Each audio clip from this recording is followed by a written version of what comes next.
recently finished part 2 of the entire season of Blue Exorcist, and we learned quite a bit about what happened to Yuri, the twins' mother, and it's really quite tragic what happens to her. It just it breaks your heart when you see it, and I think that she is an absolutely beautiful character, and her understanding of the world is very childlike. She has an interesting way of looking at things, and she thinks outside the box, and I like her for that. And I learned the name of the badass girl who with a sword.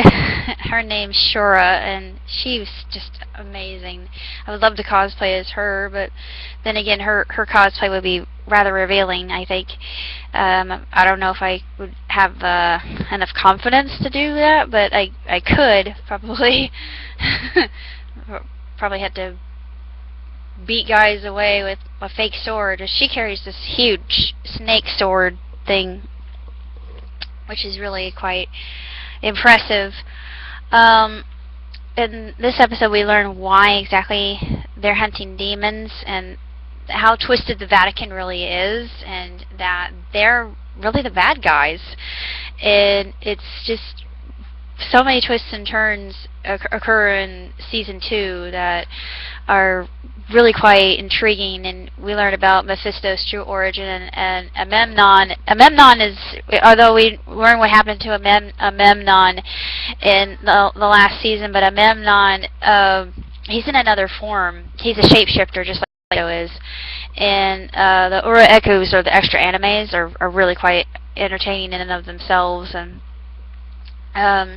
I like the ending that it leaves it open for the movie, and I got the movie off eBay, so I'm hopeful I can see the movie fairly soon. And as the whole series is concerned, I absolutely adore it. And I'm actually going to read what the back of the dust jacket says, because it explains it a lot better than I can with my own vocabulary. Asya, the realm of humans; Gehenna, the realm of demons. Normally these two dimensions would never intersect, but having possessed all material substances, the demons are now intruding on the material world. But among the human race are those who can exorcise such demons, the Exorcists. During a 3-day drill to prepare Rin and fellow X-Warriors, the X-Warriors are exorcists in training for actual combat, a Mamam suddenly appears and takes Shiemi hostage to lure Rin. Angry Rin fights with Mamam and ends up going berserk. He regains control of himself, only to be captured by the current paladin, Angel, and sent to the Vatican for trial. Auguste Angel, actually. He's a very interesting character. He is very self-righteous in what he does, and he has this huge sword like Cloud. He actually reminds me a lot of Cloud, interestingly enough. As the trial, excuse me, I'm getting my screen blocked a little bit. As the hearing drags on, the Order finds itself unable to decide on Ren's faith, and Mephisto has proclaimed him to be a weapon for counterattacking Satan. Ren is now forced to obey the Vatican's order or face execution. And it's interesting that Ryuji, or his name's Baum. Baum is the guy at the very beginning who wants to kick the crap out of Satan himself, and he has one of those monk staffs. I forget what the monk staff is called, but it is no effect against Satan at the final battle when Satan possesses the vessel that he deems proper enough to possess. I'm not going to say whose vessel it is, but this actual part of the series is the best, I think. It's just so enveloping and suspenseful, and a lot of twists and turns as you learn more about the characters and these other creatures that you come in contact with, like the green men. I like the green men, and Shiemi has. They're cute. I just want to push their little cheeks, and I would be in heaven because I definitely think of myself more like Shiemi, although I'm not completely oblivious about the outside world.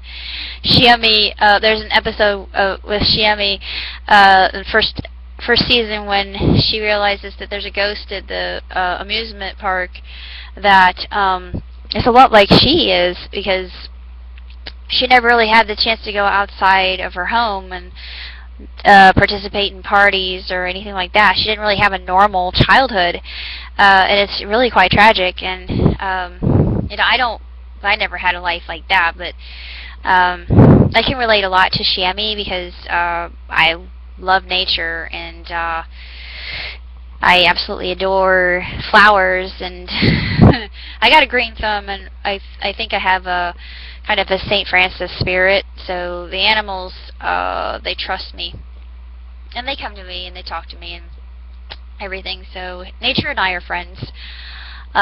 This particular part of the season I thought was absolutely spectacular, and it's nothing short of breathtaking.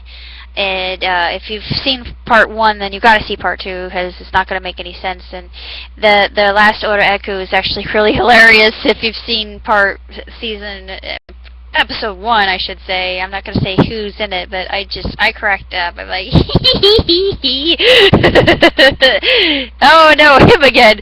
But it kind of makes you wonder if they're ever going to do another. I wish they would do another season, because it's good enough for them to actually do another one, just like they did Full Metal Alchemist Brotherhood.